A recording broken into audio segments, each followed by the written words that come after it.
અમદાવાદ જિલ્લાના ધોળકા તાલુકાના ત્રાસદ ચોકડી પાસે આવેલી જીમેટેક્સ ઇન્ડસ્ટ્રીઝ સામે હવે ગ્રામજનોનો રોષ ઉગ્ર બન્યો છે। વર્ષોથી ઝેરી ધુમાડો છોડતું હોવાનું સ્થાનિકો આક્ષેપ કરી રહ્યા છે, છતાં અનેક રજૂઆતો બાદ પણ કોઈ કાયમી ઉકેલ આવ્યો નથી।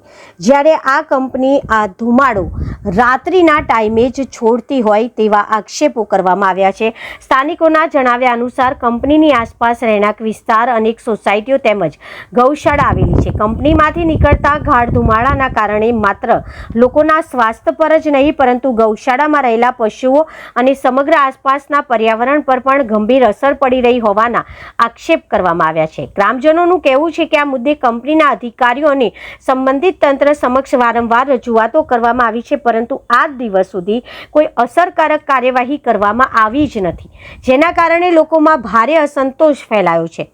હવે સ્થાનિકોએ ગુજરાત પ્રદૂષણ નિયંત્રણ બોર્ડ, ધોળકા પ્રાંત અધિકારી અને અમદાવાદ જિલ્લા કલેક્ટરને સ્થળ પર આવી તપાસ કરવા, હવાની ગુણવત્તાની ચકાસણી કરવા અને જો નિયમોનો ભંગ થયો હોય તો કંપની સામે કડક કાયદેસરની કાર્યવાહી કરવાની માંગ કરી છે।